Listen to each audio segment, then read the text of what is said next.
พี่น้องเอ๋ยคนเฮานี้ความปากเป็นไหลๆหัวใจเป็นเลียวๆจากว่าฟังเกี่ยวไว้ในท้องมึนด้วงจื้อบ่ข่าวก่อนกี้น้องแลอายซ่องเฮาก้าวสัญญาว่า2 ปีสิไปขอแต่งตามสัญญาน้องบัดนี้บ่พอทอได้มือสัญญาใจก็แปรเปลี่ยน2 ปียังบ่ทันฮอดซ้ำนางน้องรักแต่งงานยันเดน้องผู้มาตัวอายบาปสิเกี่ยวเวนสิแลนนำลังกำสิแลนนำทันไตกระบ้องนำก้นยันเด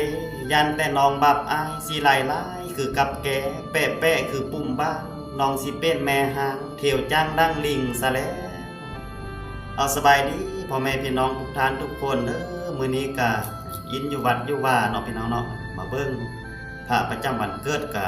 ยังได้กี่ส้มหมักต้องเด้อพ่อแม่เด้อเอามาพ่อแม่เอ้ยกี่ส้มหมักต้องนำเด้อเด้อพ่อแม่เด้อส้มหมักต้องเนาะพี่น้องหมักต้องธรรมชาติปลูกเองเนาะเก็บออกมาอยู่ใต้วัดเนาะเก็บออกมาอยู่วัดนี่เนาะพี่น้องเนาะวัดบ้านคนไซเมืองปักกระดิ่งเด้อพ่อแม่เด้อนี่ก็เป็นห่อผ้าประจำวันเกิดเนาะพี่น้องเนาะเอาพ่อแม่มาเด้อกี่ส้มนำเด้อเด้อ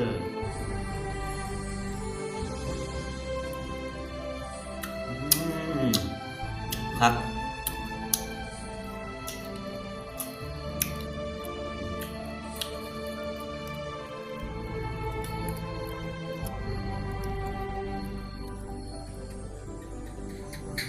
ส้มพี่น้อยส้มหมกต้อง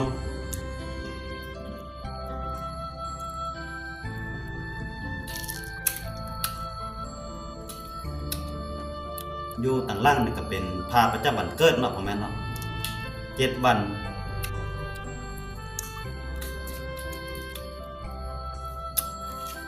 เอามาพี่น้องส้มหมกเดียวเด้อน้องส้มหมกต้องฝากกดไลค์กดแชร์บ้านนอกของหน้าได้เด้อมื้อนี้บ่ได้เป็นหน้านำแต่ไปวัดเหมือน